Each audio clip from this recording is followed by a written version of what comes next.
Welcome to Triple M NRL Daily here on your Wednesday, which means the Journos are in two of the absolute best in rugby league journalism, the great Danny Weiler, the great Adam Pengilly. How are you, boys? So we're not legends today. That's been dropped, has it? That's off your run sheet. Yeah, well, apparently no one's a legend in this world, according to you boys. The only people that are legends are the team at Liquorland, allegedly. Well, we'll take that. Yeah. We'll take that. I'm tired. It's been a big few days. Adam, you fresh? No, I'm good. I feel good, Danny. I'm just concerned about you two. It's a big downgrade having Tommy Turbo last week and having to bring me back this week. Well, Well, mate, this is a bit of a star maker podcast, isn't it? Like Adam Peacock's gone on to huge things at SEN. The bloke who used to sit there now He's causing pulling all the causing strings. havoc for the Chiefs and the rest of the rugby league world. So Adam could be, who knows?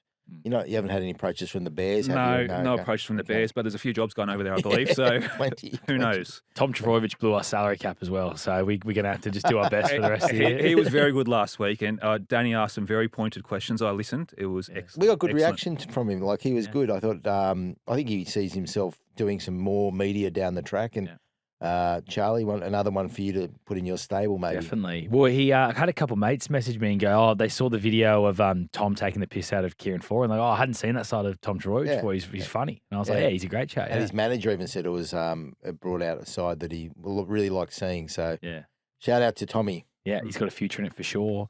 Well, let's just get straight in, boys, to Jerome Luai. Now, he's spoken this morning. We have a bit of audio that we're going to play, so I'll actually play that first and then we'll start talking about it. It's a tricky one. Two different situations, and I'm going to be an adult about it and not drag Lockie into something that he's not a part of. He's got a big part to play in his own team now, but it's two different situations, bro. And I know the team first thing is getting thrown around a bit. I'm here for 18 months, man, and I live and breathe team first. My brothers know that. They're happy for me and my family, and this club will be in a great position when I leave. That's probably what got the conversation started.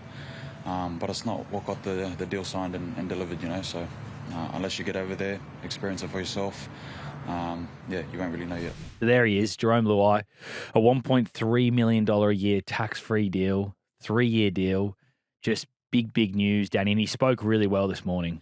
Well, Jerome always handles himself well in front of the cameras and the microphones. I think that, when he was coming up, there was a perception that he was arrogant and all this kind of thing. But I've never found him to be that, and I've always found him to be a good man and a man of his word, and someone who I've always been impressed with. He hasn't always said the right things that make everybody happy, but he's been himself, and that's the best thing that anybody can be. Like, as long as he's true to himself, and I think he's been that. And he handles those situations really well, and. It's just an amazing story, I sort of started to become aware of what might be happening over the weekend. I was able to break it alongside, I think Michael Carianis got it around the same time as well on Sunday from memory. And it's just snowballed from there. It's just been huge since then. And it's a signing that has set the tone for a new club, and I think there would be a lot of teams throughout the NRL who'd be quietly worried about what Michael Chammas and the Chiefs are going to do over the next few months. They're worried. I think you're right, Danny. They're worried Angry? about what they can do. Are they angry? I don't know. But how can they really be that frustrated when the NRL is handing them that much money that's come in from the Australian government as part of the deal, right? So they've earned, I think, $3 or $4 million already in their bank balances. They knew this was going to happen. Yeah, so the clubs have all been sweetened.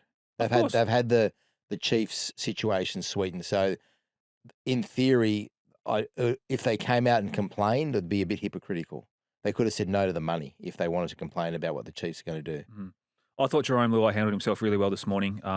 As you said, he always speaks well. And the Jerome Luai that we see on the field is very different to the person we see away from the field. He's a very humble guy away from the field. And he's very, I wouldn't not going to say introverted, but he's a family man. He's someone that really appreciates having those people around him who are close to him. And I think he'll be not only a leader for that football club on the field, but off the field. When all those players and families gather in that resort, he's got a big role to play to make sure everyone's happy and on the same page. I think look, no one's perfect, but for me, he's almost the perfect signing though to start a franchise for the Chiefs. For obviously his football ability, it's unquestioned. He's done everything throughout the game, and will he be at the peak of his powers in a couple of years' time? Maybe not. Maybe he won't be as brilliant as he is now and has been, but he'll still be good. But the image that he creates for that team, the eyeballs he'll attract even from back here.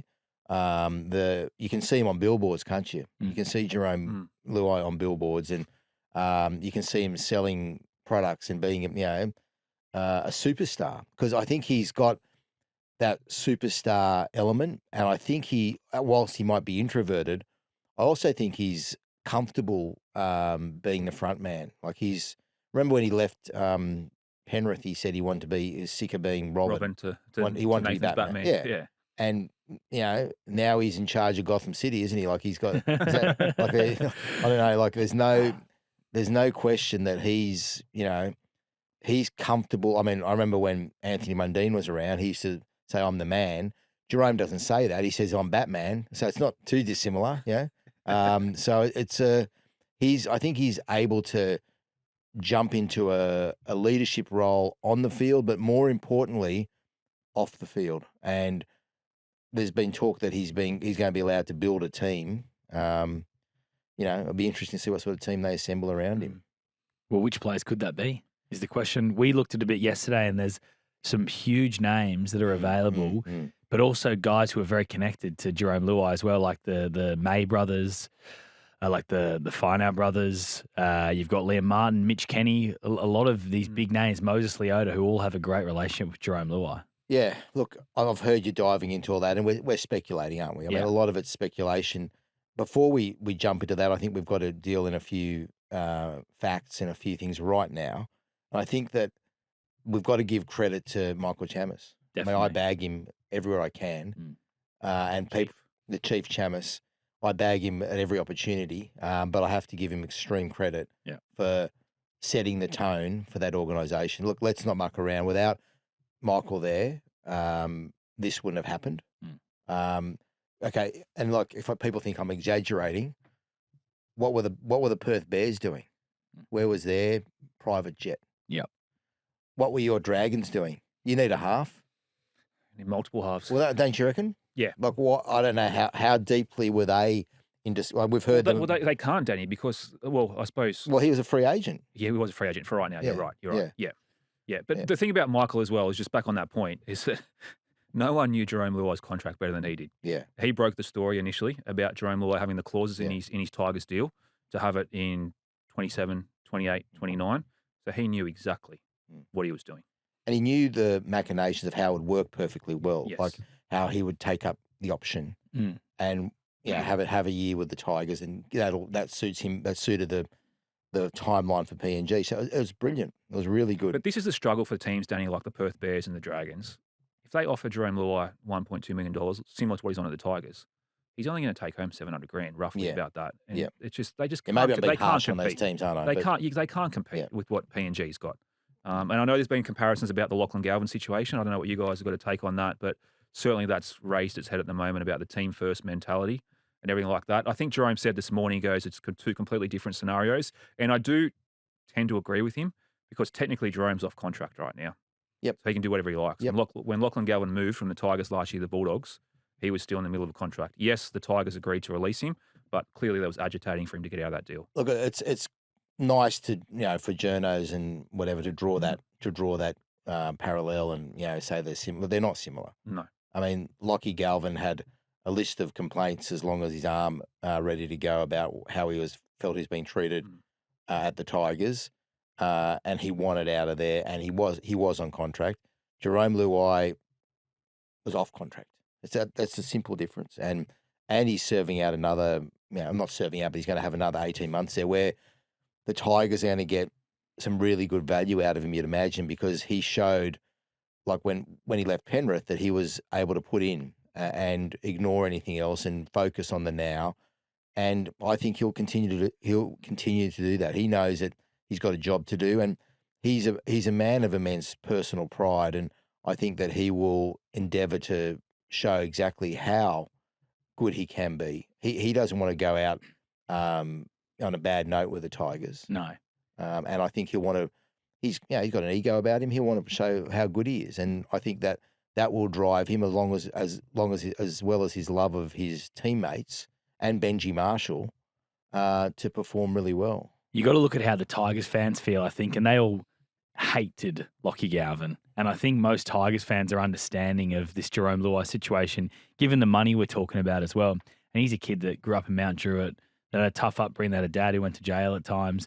You know, this is a guy who's got this opportunity to just completely not just change the outlook of his life, but all the future generations and his family to come. And it's you can't begrudge the guy for doing it. Look, it's not live golf money or anything like that, but in a very sort of distant way, it's similar. It's life-changing sort of money, isn't it? I mean, we're not, he's still going to have to work when he finishes football. Maybe I not. reckon? Maybe not. Save 1.5 million, put in a Vanguard ETF. Yeah, maybe. Happy days. Mate, I'm not very good with money. I don't know, but I'm just saying. Okay, well, he might not have to work as hard. He can do what he wants. But it's the opportunity was just too great. Also, and it's this money with any third parties he gets over in PNG will be tax free as well. And if the government's rolling things out like a private jet to come get him, well, I believe they're going to be lobbying businesses to come support with some third parties as well. Surely. I think you're on the money there, Charlie. I was surmising with someone a little bit earlier this morning how much money Jarome Luai can earn from third parties. What do you reckon? I estimated roughly $200,000 to $300,000 per year on top of his annual salary. Someone said to me, no, way more. Wow. That's potentially what he can earn. And if you throw that on top of his salary, he's going to be earning somewhere between $1.5 and $2 million, somewhere in that vicinity per season. It's as you said, it's tax-free. Tax-free, as you said. As you said, Danny, it's not live golf money. But it's rugby league. But in terms of rugby league, this is absolutely as good as it gets. And can you imagine, Adam, the players' eyes lighting up now when this is it's now a reality, right? It's now real. The PNG Chiefs have got Jarome Luai, and other players will be. I mean, you want to get onto that and talking about who could be available. I feel like players will be knocking at the door saying, "Give us how do we get there?" It's not for everybody. I mean, Chammy's compound isn't for everybody. That's going to be tough. That's going to be tough. And I think that's why they're getting this money because you're compromising the rest of your life. Yeah. And let's not muck around about that. Port Moresby is one of the most dangerous cities in the world, and you're going to be living a completely different life. And that's why they're getting compensated the way they are. It's not for everybody, but there are players who can handle it. Who can handle that environment. I've talked to players who said that the COVID time when they were in camp together was the best time of their life. They loved nothing more than that. It wasn't for me. I don't know if you like that sort of thing, but players will be jumping at the opportunity to join the Chiefs. I know Charlie said they're going to win the comp, but Charlie's can be prone You're saying in their maiden year? Yeah, I think they can win a comp in their maiden year. I said this before they signed Luai, though. I think I don't know what Charlie. He spends a lot of time at Liquorland. Well, I think, but if you think about it, guys, their first signing is Jarome Luai. They're going to have another $2 to $3 million players to throw in there. Who are they going to be? Are they going to be elite players? I think they will be. I think you got 28 jobs left at this team. AJ's got one. Jarome Luai's got one. And they're going to give, obviously, a handful of those positions to local players, but you're going to have players lining out the door to get this money. I think this is the Super League, but there's only 28 jobs remaining. You're painting Michael Chammas as rugby league's Willy Wonka. Yes. Giving out the golden tickets. I am. And he's given out a few golden tickets, and there's going to be some big players that go there. Yeah. And I think they're going to have a team that could win the comp in year one. You reckon? Yeah. I said this before they signed Luai as well, by the way. Yeah, I know, because I think you've been off your head for a while. I think it's a new thing. I've heard a lot of things you've been saying, mate, Charlie. First signing, Jarome Luai. It's a great signing. And, it embarrasses the poor old Bears. Yeah. But do the Bears need help, Danny? Do they need some sort of leg up to get them going? The first thing they need is a good GM. They don't have anyone at the moment. They need a good GM. And I don't know if I've heard it right or read it right. I've been busy the last couple of days, but is it right they're going to go through some sort of process? I'm not sure. I don't know how they're going to get it. Whatever they're doing, they need to have someone in mind. I don't know who it is at the moment, and sign them now because they need to. They can't be out of the player market for an extended period of time. Not with Willy Wonka with his golden ticket running around to the NRL saying, "Hey, come and join the Chiefs over the Bears, make it happen whatever way you can. I've got my pot of gold over here. You know, you want to dip into it because the Bears still need 11 or so players, I think. Yep. Yeah, and they need to create the sort of buzz that the Chiefs have already created in a very short space of time. And I'm not saying like I still have my dramas with the Chiefs. I have my issues with the whole setup and the China stuff and whatever. That does my head in. However, what I do like is they've been proactive, and that, you know, congratulations to Lorna McPherson and Michael Chambers for taking this step, and Willie Peters is obviously involved as well. It is a good step, and it's so far in one signing, they've dominated the battle of the newbies, haven't they? Yeah. You probably heard a lot of the similar things I have, Danny, but a lot of other clubs have been really impressed with the Chiefs' approach. Yep. In particular, Lorna and Michael going around to see their setups, all the different clubs, Yep. and figuring out how do we build this franchise from the ground up. I haven't heard the exact same stuff about the Bears. At what point do teams start to get irritated with the Chiefs? I heard some people saying that. I heard on radio, I can't remember who said it now, but that the Chiefs could become the fans' most hated team, like other teams out there. Do you think they're going to get no negative reaction because they From can? fans? Yeah. I don't think so. Because they're taking their players. Maybe. I don't know. Fans. Well, fans always love a new franchise. It's always something fun about a new franchise, isn't there? Well, GWS wasn't popular in AFL with all the traditional Melbourne supporters. Right. Yeah, right. They didn't like them with the Gold Coast Suns. They've always complained for many, many years about the concessions they got and draft picks and everything like that. So I'm not quite sure that's going to happen with rugby league because I think people can see the bigger picture with Papua New Guinea. Exactly right. The magic off the field in Papua New Guinea, the footage we're going to see of the players interacting with the fans there, and it's going to be. I think it's just fans are going to love seeing all that sort of stuff. Were you shocked? Like when I first heard about Luai, I was shocked. Like when I heard that was happening, I was going, "Whoa, that's something." Yes, but I was probably more shocked by the images that came back from PNG on Sunday. Him Because? going to the local footy and being greeted by the fans, and I'm thinking, Luai, the chanting, Luai. yeah. This is real. Like this is happening right now. They're going to get one of the biggest fish in the NRL straight off the bat. Did you think he'd sign as soon as you saw him over Yeah. there? Yeah. Well, you don't go to that, or you don't go through all that rigmarole, flying over there on a private jet, parading yourself at a local footy ground, speaking to the Prime Minister if you're not going to sign. And you wouldn't. No, you wouldn't think so. You'd think you'd think his mind was made up. Yes. And unless he absolutely hated being there, that's the only thing would have stopped, or his partner, or his, if that would have been a factor. But yeah, it's huge. It's just it's a huge moment for the game, I reckon. And he's now we have to call him the highest earning player in the game, don't Absolutely, we? Not he the will be. highest paid, but he's now going to be the highest earning player probably in rugby league history. Well, could they sign a player that trumps what he's on as well? It's still early days. Yeah, it's early days. We're still 22 months pushing? out. Who are you? What's Charlie's? No. Here we go. I'd love to see Nathan Cleary end up I there. knew that was coming. But I don't know if it will happen. I'd just love to see it happen. Yeah, look, I don't know if Nathan's got an appetite to do that. Yeah. Personally, I'd like to see Nathan Cleary play out his career at Penrith and be an absolute. He's already great, but just be the greatest. Yeah. But you never know what you just don't in rugby league. You just don't know what's going to happen sometimes. Are there any players that you've got your eyes on that could end up there? I've written before Mitch Kenny, I think, and Liam Martin potential, but again the potentials. Is it right that Liam Martin's trying to get permission to negotiate early, and they might let him do I've what heard Luai's whispers, done? but I've had no confirmation. Right. I've only heard whispers. I think that profile of player, guys who've already achieved a lot in the game, won premierships, played representative footy, they're the ones that will be attracted to PNG because they can get the top up at the end of their careers with the big money. And Liam Martin and Mitch Kenny are two guys that perfectly fit that bill.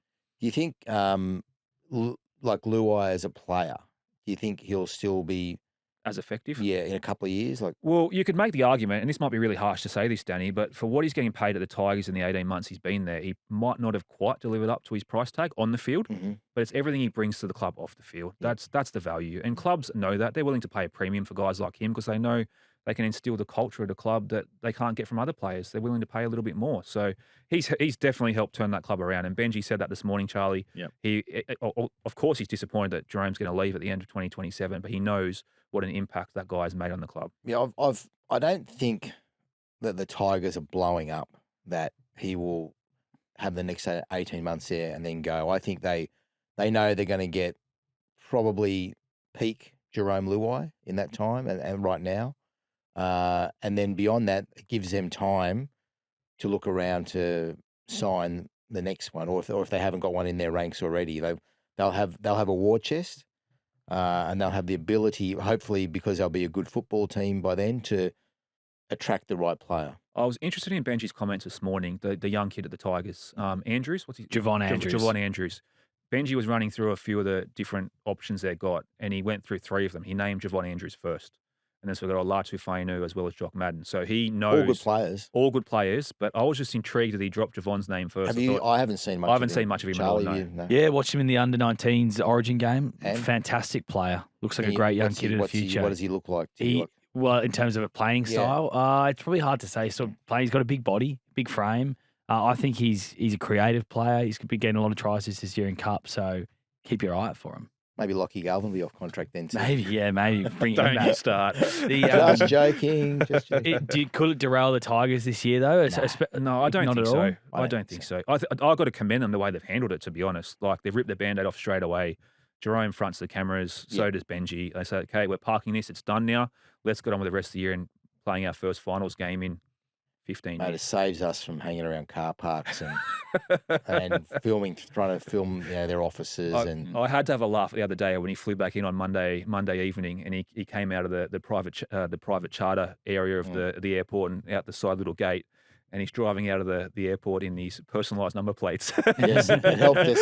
We were happy when we saw that car. We actually had 2 cameras there. We sort of put one in the terminal? Yeah, no, one near the car and then one sort of where you get a shot of him getting off. So we got that shot, which other people didn't get, which was pretty cool. So it was, but it was one of those classic stakeouts where, there was a 5:30 flight arriving, domestic, sort of a normal flight. Yep. But then, we did a bit of research, and you could see that was going to be Jerome's plane, the private jet. It's like a scene out of Entourage. They've got a media manager now, the Tigers, as well, so that obviously helps in situations like this. What are you saying? They didn't have one before? No, for a while they didn't have one. Matt Townsend's the media manager there now. Before him, they didn't have a media manager for a period of time there. Well, that helps, doesn't it? Helps having a media manager when media things happen. Well, like the Dragons. Yeah. They've got a media manager now too. They do. Hopefully they listen to him a bit more. Absolutely. One thing just finally on PNG, we spoke yesterday about third-party arrangements. They have to be third-party deals from companies in Papua New Guinea in order to be tax-free. Okay. So we didn't have the answer for that yesterday. You know what? There's your There's going to be plenty of those. Oh, yeah. Can they be international companies? Of course they can, but it has to originate. There's going to be... Willy Wonka won't have to worry about that. They'll be able to... I think he'll get his pockets filled. Isn't it supposed to be arm's length, Danny? I'm saying he won't have to worry about it. Yeah. Maybe the PM can do some deals for Jerome. Nothing would surprise. Nothing would surprise me either. That's such a big advantage, though, having the government on side, isn't it? Like, that's a massive. Well, South's got Albo on side. What are you talking about? But Albo can't put the players on a private jet to come to Sydney, can he? Oh. Like, they can almost do whatever they want. I don't know what I'm with paying us. I'm with you, Adam. Who knows? Shall we move on? Should we talk something else, boys? Should we talk the doggies? I was going to say your doggies, Danny, because they kind of are your doggies. Why are they my doggies? You're Gus Gould's right-hand man. You look after him. Right-hand man. You look after the dogs when they're in the headlines. You and David Riccio take turns sort of running cover for them. I've heard you saying that Riccio's a dog's... Riccio's Serraldo's man, so he runs cover for Serraldo, and then you run cover for Gus. What do you want me to say? Well, what's going wrong with the dogs? How can you spin it positively for us? I'm not looking for a positive. I'm saying they're not playing well. Yep. I don't know whether they're fast enough at the moment. They're too error prone, and they're off the pace at the moment. 3 weeks ago, they looked like world beaters. Mm-hmm. Remember that, Charlie? You want me to run cover for you? It was a good game. What was that, Penrith? It was a great game. Remember Penrith, who weren't going to lose a game ever, maybe for the next 10 years. They had a down week, big emotional drop that week. Okay. Yeah. No credit to Lockie Galvin or Jacob Preston or they were fantastic. Matt Burton or fantastic. All the blokes everyone wants to bag. Yeah. Kickout's now out for 12 weeks. Huge loss. He sets the barometer for that. He's a real a leader for that team. Massive loss. Yeah, I think they're struggling. And they've got to get things right quickly. I don't live inside those walls. I don't know exactly why they're struggling as much, but maybe all of this outside noise, and there's been it for a year now, is seeping into the psyche of the players. I mean, like, they're human, right? Yeah, they say, "Oh, we don't read this. We're immune to this. We don't hear that." Maybe it's like if someone was consistently bagging you or the company you're working for, it would get into your head at some point. I mean, what? You're from that generation where nothing matters. Is that right? It wouldn't bother me Goldfish. personally. Oh, It wouldn't bother me goldfish. personally. Yeah, the James Yeah, Maloney. you actually seem pretty like I've hit you with a few big issues and you just bounce through them. He's calm, isn't he? Even I'm talking about it on the phone where I'm chasing a yarn or That's what two. I'm saying. He doesn't get too bothered Mate, by stuff. Well, we're all irrelevant. I've said this before. We're all even irrelevant. Yeah, even that's Michael true. Jordan You could sound die. is this a Seabold moment? This is if everyone, we're all pointless at the end of the day, aren't we? Yeah, We're all well- pointless. If Michael Jordan could die, and we could have never had Michael Jordan, the world would have cracked on and been fine. There's our title for the podcast. Curtis? We're all pointless. Everyone But dies you know eventually. what? I haven't got any great answers for you on the Bulldogs. I Yeah. think the kick out is a massive loss. Mhm. I think they're not. It's just not working at the moment. I think Stephen Crichton's playing injured. I think that they need him desperately to be the best Stephen Crichton they can have. I think that I don't think they'd be happy internally with what's going on at all. Jacob Preston's playing injured as well. That's not he's got helping their situation. Two but they have injections in each Yeah. shoulder. yeah. You raised an interesting point, Danny, about the negativity potentially seeking into the Yep. players' psyche. And I've said it here before and I'll say it again. Something's got to give with that roster. You can't have Mitchell Woods. Well, Joey came out and said that Mitchell Woods needs to be a halfback. Yep, And I heard that. Is That was he interesting. injured though at the moment? He's injured. Yeah. He's not. He's not playing. But you can't have Mitchell Woods, Lachlan Galvin, Matt Burton, Stephen Crichton, Bronson Sherry. Like something's got to give in the halves and the centres there. It What just do you just reckon? has to. I suspect Burton's going to be the guy. And you reckon he'll go to Perth? I think he'll look at a number of different options. Dragon? I'm going to say it's not out of the realms of possibility. Curtis You eyes. know something, don't you? Curtis is I know. I just think that Well, put it this way: the Dragons would be mad if they're not looking at him. the Dragons have got the money to pay him. They've got the money to pay him if they want to go down that path. He's Danny. managed by an old Steeler. He's managed by a guy who lives in Wollongong, who's got Mhm. connections to the club. He won't have to move his family too much or relocate too much. Lockdown to Wollongong's not the worst, or Southern Sydney if he wants to go to Cronulla or around that area. I don't know. Mate, they I feel like it could be a fit. It could be a really, really good fit. if Matt Burton goes there, they'll give him a room in the Bruce Gordon Centre. they'll have the Matt Burton room. It might be Yeah. renamed the Matt Burton Centre overall. Who knows? That might be part of the contract. And they're a club that needs someone to be a running threat as a 5'8" and kick the ball. Hmm. He's two skill But sets. hang on, the complement them Dogs perfectly. need that too. They do. The Dogs They need do. it. But The Lachlan Dogs need- Galvin's a runner of a ball, Danny. He can run at 5'8". Who's their kicker? Mitchell Woods can do it. Can't he kick? I don't know if he's got a boot I've watched like him play Matt a few Burton. games. He's a Okay. controlling halfback. He's the type Okay. of guy you'd want the last tackle options to fall to him. Well, right now, Mitchell Woods needs to play footy. I know that's an issue. That's- I understand that. That's a big issue. So he's got to get on the field and play. I mean, and we haven't seen him yet. No, Like all the raps are great, Hmm. and all of the predictions they're fantastic, but we haven't seen him. I still think the Bulldogs can make the top 8, but they're just not They're hitting look, the notes they should be at the moment. Their strong point, and whatever I hear all the criticism around the halves, fullback, whatever, hooker, everything. It's just their defense isn't there, No, I agree with you. and that's what they're not the most talented attacking team in the comp. They were probably the best or second best defensive team in the comp, Mm. and they're conceding 30+ points too regularly. Mm. And if they can get that right again and rediscover the principle of their game is defense under these new rules, it's harder. But if they can somehow get that back, I think they're a chance of doing some things in the comp Can I still. raise one more thing on the Yes, Bulldogs you can. before we finish? What about Charlie's mate Marcelo Montoya? Ooh, yes. dropped this weekend. Hasn't How had do you feel, hasn't I had Charlie? the think greatest it's one of the fortnight. biggest travesties in rugby league history. Actually, Marcelo is he's a champion I love bloke. him. Yeah, he's a great fella. And he's been of good value, but yeah, he's had a couple of average weeks. So I hope that he finds his form again. They've all been struggling. I wonder if What do you think of the idea that the weight of everything is, maybe I think there's a chance there. I think especially, I mean, some of those guys aren't overly experienced. Like Lockie Galvin's pretty young, isn't he? Jacob 20. Preston's young. 23, 24? You know, they're still, it's early days in their career, so the pressure could be getting to them. I also wonder if Cameron Serrato's system, the way he trains everyone, Mhm. can it burn players out? And you've seen a lot of injured guys at the moment they train like no other team in the comp almost. So Yeah, detail they all orientated. train hard. They all train Yeah. hard. But you reckon Serrato trains them A bit harder, yeah. And they're so detail orientated, and all that information, could it just be over, like, I don't know, look, what's the word? They did do really well for the majority of last year and sort of burnt out towards the end a bit. So maybe there's something there. But I don't know their exact training system if they're that But much they're harder. there for long hours as well. Like, they have them there like 8 hours a day, every day, Are basically. you getting this? Sounds from like some- he's coming from a this is a different little bit of- angle here. This is not. Okay. I know this from Jimmy Graham, Oh, obviously, okay. close Not friend from of Marcelo. mine, not from Marcelo. No. Jimmy Graham explained to me the strategies, and we had Josh Reynolds on this podcast the other day, who took us inside that a little bit Yeah. as well. But what's wrong with being at the club for 8 hours a day? It's a professional job. Exactly. yeah, And I don't know. They get days off. Like it's just. I'd hate it. Yeah, but Being there for that's 8 hours 'cause a day. you- How that's much? 'cause How much can we do? They've done the gym. You live the life of Charlie. That's why. you don't have anyone to answer to. But once you've trained, you've done gym. Like, But how much They more have time? meetings. They'll be doing Yeah. detailed video stuff. They'll have community stuff they have to do. Like visits. they were about an hour late for their media stuff the other day, Ooh. and Serrato came out. I don't know if it might be exaggerating. It was a while late, and Serrato actually came out and apologised. Hey, that's on me because we were having extra stuff that we needed to do. I think in terms of meetings and that sort of stuff. So I respect him fronting up to do. yeah, for doing he that. apologised. I wasn't there, but that's what the media who were there said to me. They said that he actually stuck his head and said, "That's on me." So, Good on. No, that's yeah. good. Analysis paralysis, though, maybe. Who knows?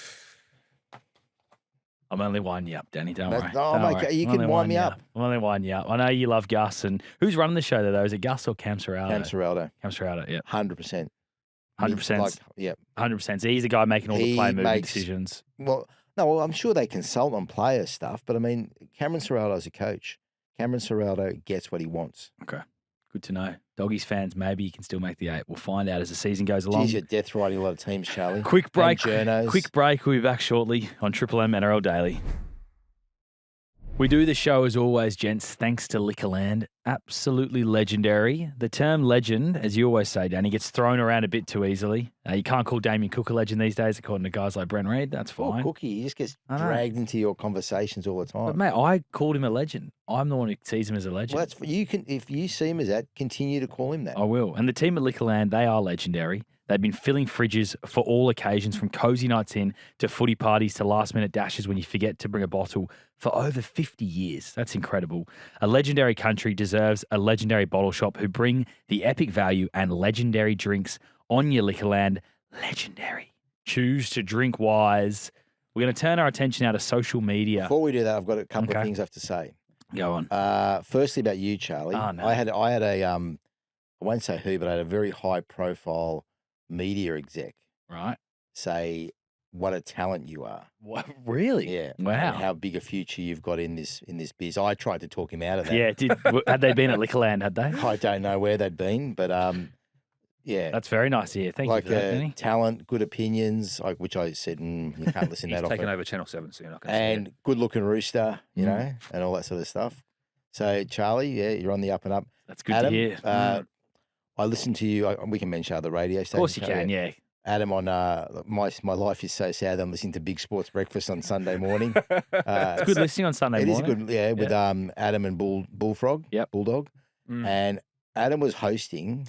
Wasn't easy, Danny. He Not used to it. was brilliant. Not Like used to it. really. I thought it was really good. So Ray Thomas shouldn't have too many No, days Ray's off chair. or That's Sunday. Ray's chair. Well, I thought you were very good, and Thank you, Danny. I your appreciate combination with the great Frog Dog that. Mm. was good listening. The old Just- Bullfrog, eh? There's a lot of things happening. You got to worry about the intros and outros, which you're very good at, Charlie. Please. And then the text line. You always Do you prepare when you have to do something like that? a little bit. Probably should prepare a bit more. No, like night before, do you have ideas? And, Yeah, a couple, but I wouldn't sit there writing notes or anything like that. It's just I think that's what makes radio is do it off the cuff, make it genuine, make Yeah. it authentic.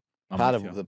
what I really enjoyed was the Dragons had lost the day before, so I had to deal with all that. I didn't miss You were angry there. You were Yeah. angry, weren't you? I was a bit angry. Yeah, I was a bit angry. Were you the one trying to talk the Dragons out of having any more Anzac Day No, games? I wasn't trying to talk it out, Danny. I just raised the prospect saying if this was the AFL, this is what they do. If they've got poor performing teams in the opening match of the year or whatever it might be, Anzac Day, they question whether they should deserve their place.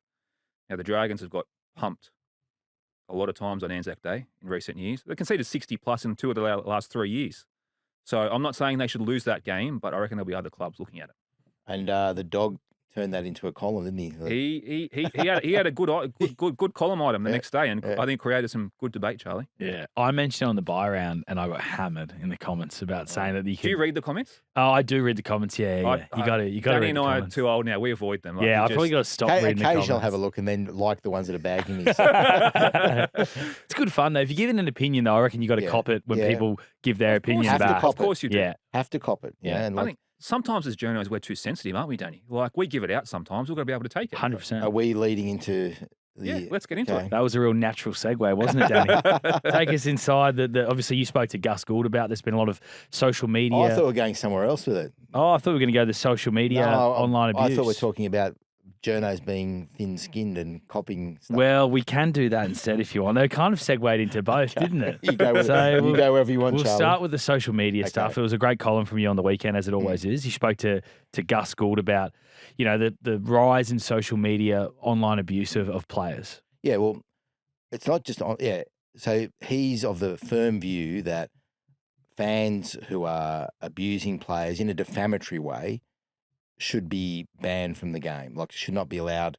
They should have their memberships taken away, and should not be allowed to go to games. Now, I don't know how you police all that, but he said it's something that the NRL should be taking up and taking seriously. And I think that there are. I don't know. I'm too old to know who these people are, but there are people who somehow put themselves on Instagram and they have stuff in the background and they're just hurling abuse at players. I don't know if you've seen those sort of pages, Charlie. Yep. But have they got a name, or they're not influencers, are they? They're Well, I mean, it depends. There's some bigger pages, but they've got following. Yeah. They've got a following, and obviously that's been brought to Gus's attention, because I'm sure he's not sitting on Instagram at home. He's sitting on Twitter. And is he referring to the Dragons fan, JC? I don't know who referring to him? JC is. He's the Dragons fan who does the rants at the end of the game. idea. But that's more entertainment. It's not personal, his attack. Yeah, at all. look, I don't know who. I think he's obviously had stuff brought to his attention, and the Dogs had the recent stuff with death threats on their page, and had to shut the page down, and he's just sick of it. And he's got a point. I mean, some of the stuff that gets said about the players is crazy over the top, and about other individuals in the game. And I think that the NRL do need to somehow look at things, and if you can track someone down and say this is defamatory, take their membership away. I'm all for that. I mean, the players should not have to put up with that sort of crap. People can have an opinion as long as it's a reasonable opinion and it's not overly personal like the ones that are being expressed. And it's hurtful not just to the player but to everyone around them. And I'm not saying anything revolutionary by saying that, but I think if steps can be taken, I think people should be listening to what Gus is saying.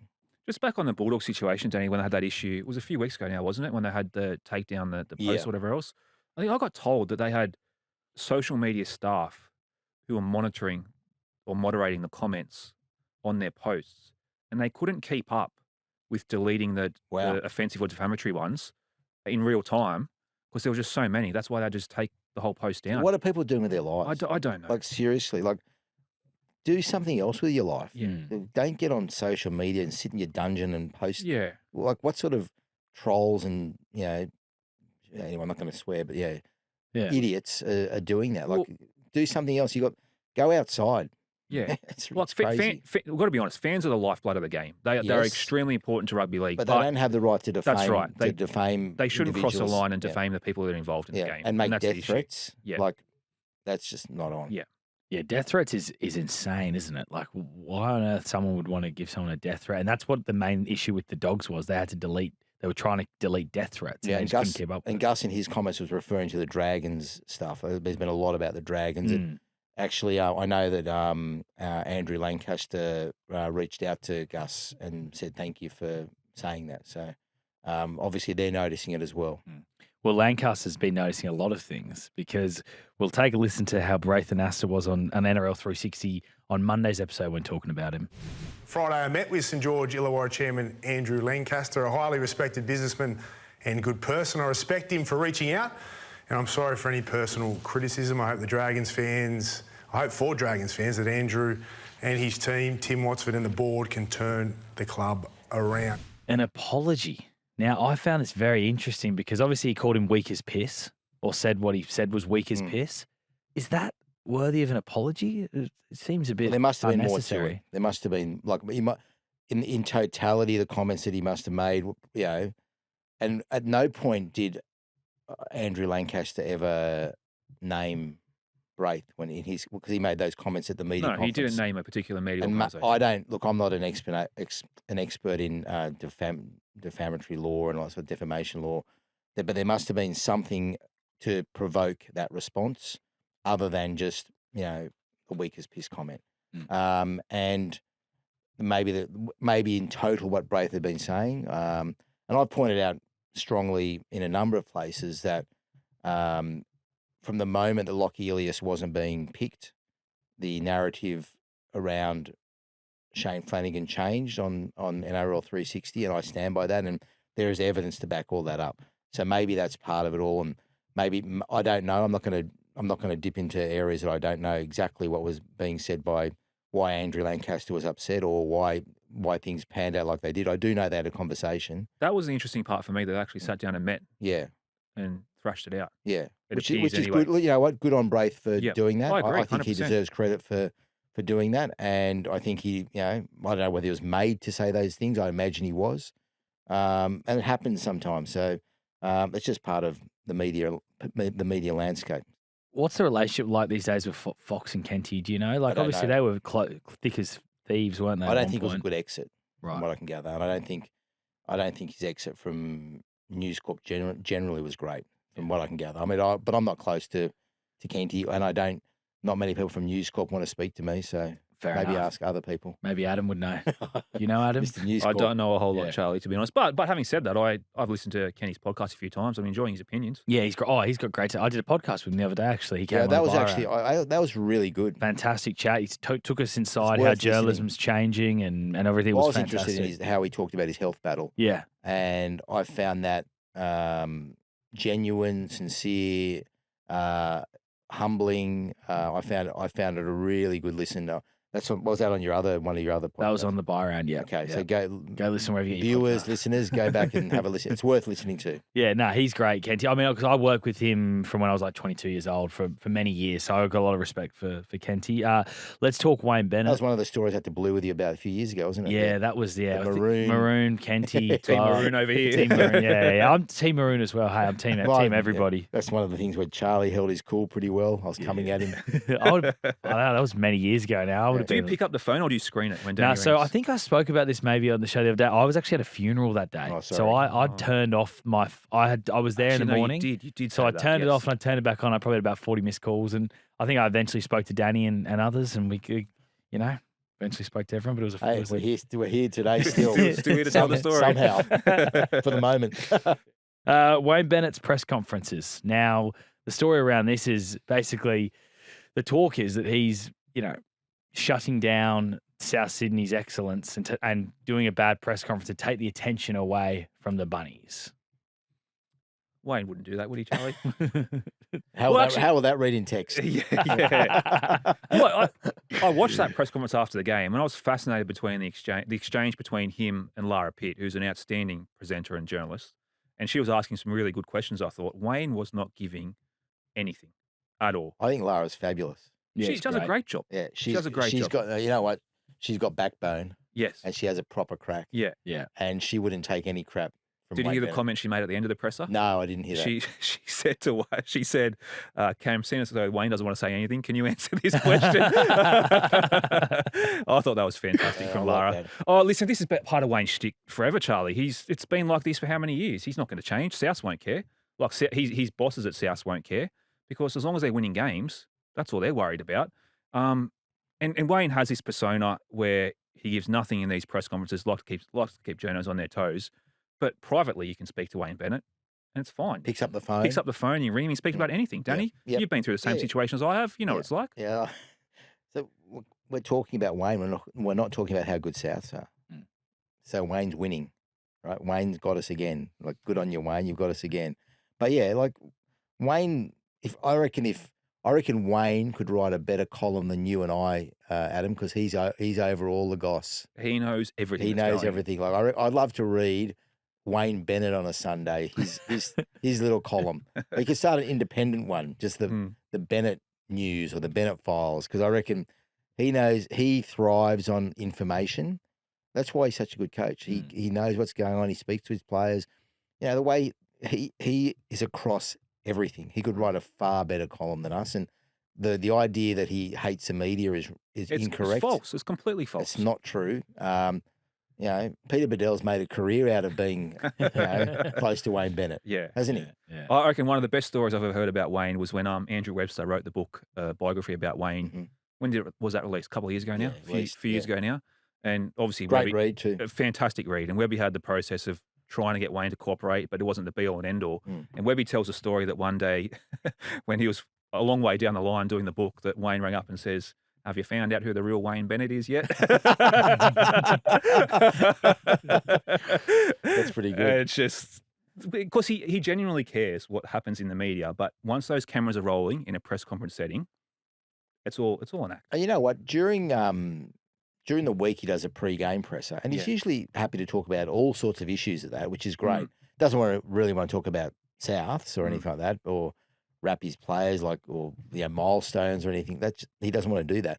But when you get him on a topic that he wants to talk about, he'll give you gold. But it's a challenge. And again, did we get upset? No, I don't care. I really don't. I don't care if Wayne's like that.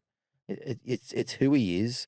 Let him be who he is, and move on. It doesn't worry me. Well, let's go deeper on Wayne then. Okay. What's the next move for Wayne Bennett in your guys' eyes? He's signed is this on the rundown? It's not on the rundown. It's a question without notice. Another Charlie special. But he's signed until the end of 2027. There was rumours obviously linking into Papua New Guinea. That's obviously not going to happen now. Where could Wayne Bennett end up? You reckon he's seen those tax-free dollars and going, maybe I made a mistake? Yeah, maybe. He does love money. Could he work with Wayne and Chammy? Yeah, Would definitely. you do something with Papua New Guinea that's not exactly head coaching? What, take Chammy's job? I put it on Wayne a few weeks ago about, look, where's your contract at? And he basically told me none of my business. Right. Yeah, I'll let you know when I want to let you know, sort of thing. Yeah, right. Would South want to keep him? Yeah, I think so. Yeah. Well, Payne Haas would want to have him there for another year. So I think Wayne can see South coming into a premiership window. They might even be this year. Who knows the way they're going? But it's got to be the next couple of years. It though, does. doesn't it? Yeah, next year, particularly when Payne Haas gets there. And as to Danny's point about Wayne knows everything. He knows that he's trying to be the first coach to win premierships at 3 different clubs. Yeah, and he's into that sort of thing. He's motivated by that. Yeah. He's motivated by that. He knows Souths are his vehicle to get there. I reckon he'll be at Souths for the next 2 or 3 years, and then he'll wait up after that. And then would we see Sammy Burgess take over from Wayne? Sammy, yeah, maybe. Look, I understand. My understanding here we go. My understanding is Blake Solly needs to go if Sam's going to end up there. Okay, which agenda are you trying to push here, Charlie? No one. I'm just saying I don't think Sam Burgess would end up at the Bunnies unless Blake Solly would be gone. I've noticed you're not a Blake Solly fan at times. I've no opinion of him. I've never met the guy. What I'm saying I've heard you talk about him. Yeah, but I've never met him personally. Okay. My understanding is though, for Sam Burgess to be the coach, Blake Solly would have to go. I don't think it was a happy exit, was it, between when Sam left, and I don't think that. I think you're onto something, but I don't know if it's beyond repair either. Yeah, I don't know if it's that bad, but obviously you do. Yeah, that's my understanding. Yeah. And I don't think Souths will put a end date on Wayne like they did with Jason Demetrio. I think that was. I reckon they advanced their end date, didn't they? I reckon privately they probably think they might have made a mistake with that going back several years ago, and he obviously left after the 2021 grand final. I think it'll be much more flexible and more open ended with Wayne this time. Do they have to be wary of the fact that they've got Ben Hornby there, who is considered to be a potential first-grade coach at a couple of places? It could be a factor. Yeah, it could be a factor. I just thought of that then. I'm not saying that I know that he's going to be in line for the job, but we're talking about Sam Burgess, who he's actually going better, I think, this year with Warrington from memory, and he's seen as a future there. But is the Ben Hornby fit easier because he's there? Because Blake Solly doesn't have to run out of town like Charlie wants him to. I don't want him to. I'm just saying that's the reality. As if it's going to happen, then is it? As if it's going to happen. Is that an easier fit? Of course, but as if Blake Solly's going to step aside for Sam Burgess to come in, so it would have to require someone above. Who's the chairman at the Nick Pappas? It would require Nick Pappas to. Could Russell Crowe get involved? Russell Crowe and everyone to oust James Packer get involved? It'd be Russell Crowe or Mike Cannon-Brooks. Yeah. They'll be making the call. Yeah. They're the owners, majority owners. You raised an interesting point, Danny, about Ben Hornby. I'm really intrigued to see how much he's going to be in the mix for this Dragons job. We're going Dragons. Okay. Not particularly. Yeah. But I just think that my gut feel is the Dragons want to go for a younger coach. Younger than, Yeah. oh, you may say like Ben Hornby, Yes. vintage. Yes. So no Brad Arthur. They've gone through Anthony Griffin and Shane Yep. Flanagan. Both of them have ended pretty badly. Mm-hmm. And I think they realise with their young players coming through, they want a younger coach who can maybe relate to them a little bit better. And that's the path they might go down. And that leaves guys like Ben Hornby in prime position, you would think. Now that we're at the Dragons, is if they have more bad results, does that impact Dean Young? I reckon the Cowboys' job's still potentially there for Dean Young. Well, the best thing that happened for the Dragons was that Todd Payton had another win, didn't he? So Yeah. so the directors are probably cheering that on to give them a bit of space. I don't know if this is conspiracy theory love a stuff, conspiracy Charlie, but theory. like when Dean Young did his very impressive press conferences last week when he was unveiled as the interim, he was very particular in saying that he wanted to be an NRL head coach, and he didn't say, I want to be the Dragons NRL head coach. Ooh. Well, with reason, because he knows there's a set against him. So Well, of course. he knows that. Is that the Cowboys, Adam? I think he's still very well respected up there and liked by a lot of the senior players. And the Cowboys are taking their time with Todd Payton, and I think they're probably right to do that, to be honest. They shouldn't really be in a rush. But Well, no one else at the moment is trying to sign Todd Payton, are they? that's true. Mm. But I just wonder if there's going to come a tipping point where if Dean Young's going to be the favourite for the Dragons job, if the Cowboys make a move, if they want him. Okay, and if you're Dean Young, what do you do? Cowboys got a better roster. Mm.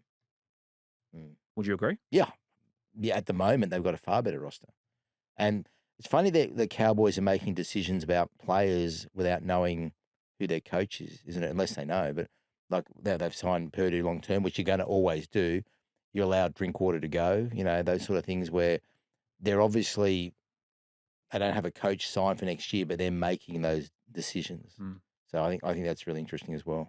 If you want to watch this show, search Triple Why M would you wanna NRL watch on it? YouTube. Well, why wouldn't Oh, you? for Charlie, because as that media exec said, Good-looking rooster. good-looking rooster. Please, you're the Handsome. good-looking rooster on Oh, this show, please. Danny. Look at you. Mate, if I only could pull his hat down even Yeah. further, it'd be better. Mate, gingers are back, they're saying. Says Gingers are in who? right now. I That's haven't what heard they're that saying. ever. No, that's what they're Is saying. that Jimmy Graham saying that? Maybe I've spent too much time with Jimmy Or Graham. who's a Penrith winger? Milky Milky Jenkins. Jenkins. I interviewed Milky Jenkins after the game, Knights Panthers, Yep. and he's told me he wears 5 layers of sunscreen for every game.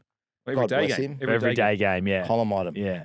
There you go. Imagine that in your eyes, stinging in your eyes. As a redhead, I know that pain. There must be sweat-free sunscreen, or maybe if you put it on early enough. Is it hard to tackle when you like just lather yourself in Oh, sunscreen? Potentially, That's yeah. like a Jimmy Graham with the The Vaseline. Vaso, yeah. maybe that was actually sun cream, not Vaso. But we'll finish the show today talking about Alex Johnston. Now, this was an interesting thing because Pete Bedell broke the story that he was the first ever signing. Mm-hmm. It was obviously then rubbished by the PNG crew because then you tweeted, Danny, that Are you this saying I'm a was not. spokesman for PNG now? No, but as well I'm as the saying Bulldogs? I assume they reached out to you. Correct? It's a fair assumption. Because in fact, Did they reach out to you? they didn't reach out to me, but we Okay. were doing the show yesterday, Yes. and Michael Chamis rang Brent Reid and basically gave his version of the story that it's not true. We haven't even offered him a contract yet.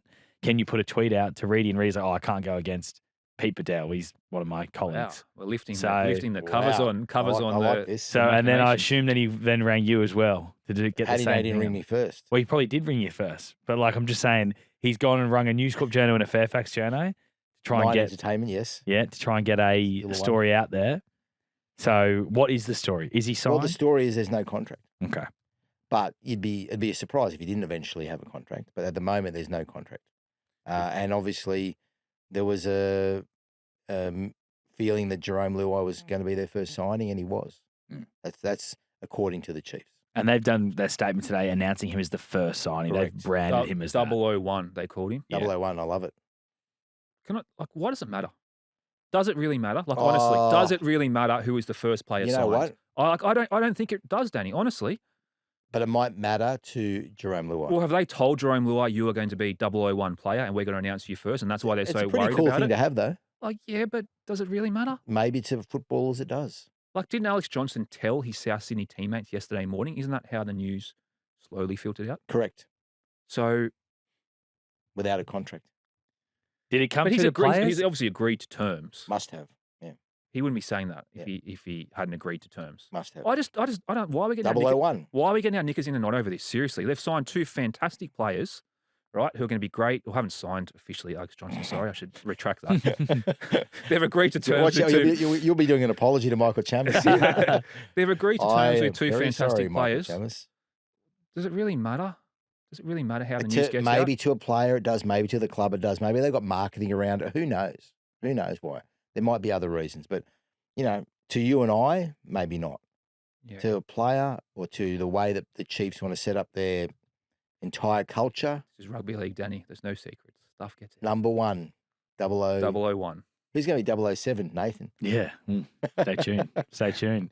Oh, how many more players are we going to see sign early? Are we going to see more of this? Because Jerome Luai's contract was quite unique. Yeah. But obviously players who are off contract now can sign 1-year deals and still Well, sign. anyone who's off is obviously a target now for Chiefs. Yeah. And that's where, if you want an answer to that question, let's go pull out that contract finder list or whatever it is and see who's off early. I reckon you'll see a couple. Not too many, though. A couple more. Did the Perth Bears miss a trick in not being able to do the same thing that PNG's doing with getting players to find 1-year deals elsewhere? They missed a few tricks. Yeah. They're missing more and more tricks as the days go on, aren't they? But great to have you both in here today. You've been fantastic as always. Catch you next week again, Adam. You next Thanks, week, Charlie. Danny. But it's been a great show by both of you. Thank you, Charlie. See you next week.